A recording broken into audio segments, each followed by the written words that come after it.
Hi, and welcome to Consider the Truth. Today I wanted to go over what I think about when I go through the temple, at least the first part when we learn about the creation. And I'm going to talk about these things where why is the creation story important? Why did God reveal Kolob to Abraham? And how does this pertain to us? I'll mostly be reading from Abraham chapters 3 and 4. And these are my own thoughts. These don't come from an institute manual or anything that I know of. So this is just what I think about. So take it for what it's worth. So Abraham chapter 3 compares us to stars and planets and shows that we are all at different degrees of intelligences. So we're going to go through chapter 3 and learn about those kind of things. In verse 2 it says, "And I saw the stars, that they were very great, and that one of them was nearest unto the throne of God." My apologies, someone just called and I had to pause. So in verse 2 it says, "And I saw the stars, that they were very great, and that one of them was nearest unto the throne of God." Isn't this why we go to the temple? Isn't this why we do everything we do? Is so that we could be nearest to the throne of God? And there were many great ones which were near unto it. So there's one that's the nearest, but there's also many great ones that are up there. Of course, the nearest one is Jesus Christ.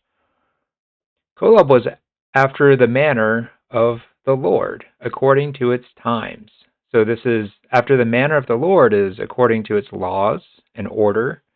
And we read about its times as in its revolutions, but this is also when we see times, we're thinking law and order, his ways.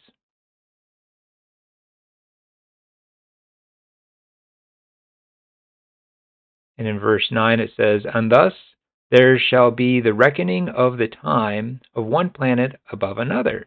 So the time, again, order, laws, obedience.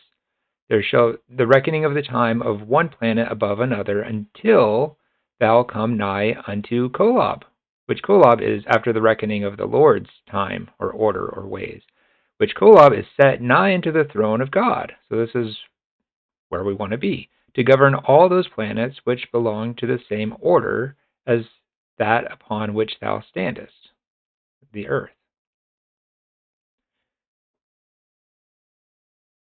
In verse 14, "I will multiply thee and thy seed after thee like unto these," meaning the stars. So the stars are like unto us. "If two things exist, and there be one above the other," meaning like two planets, "there shall be greater things above them." All right, meaning if there's two planets or two people, there's a difference. "Howbeit that he made the greater star as also, if there be two spirits, and one shall be more intelligent than the other." So as we talk about stars and planets or seeds and hills and rivers and streams or whatever it is, we can liken that unto ourselves, right? And these intelligences, there's different intelligences. So now we'll study the creation and look at the action words and how they relate to intelligences. But before we get there, I'm going to leave a link in the description. This is the primary reason I'm creating this video, is to generate support for my brother's GoFundMe campaign. He has stage 4 colorectal cancer, and he could use all the love and support possible. It's a very dire situation. Please visit the link and share it if you can. Okay, so going into Abraham chapter 4, we look at the verbs, we look at the action words, we look at what the gods are doing. And you could go through on this on your own. This entire study would be good if you read the entire chapters 3 and 4 and go to the temple and think about these things. But in verse 1, you'll read that they organized. In verse 2, the Spirit was brooding, which, like a chicken broods over its eggs, or you could also be brooding over a problem or a situation, be thinking deeply about it. The Spirit was brooding upon the waters. They spoke, they comprehended and divided. We're not thinking about light and darkness and waters and seas and earth, we're thinking about us. We're thinking about groups of people and intelligences, right? They comprehended us. They divided. We were divided. They gathered. They ordered. They prepared.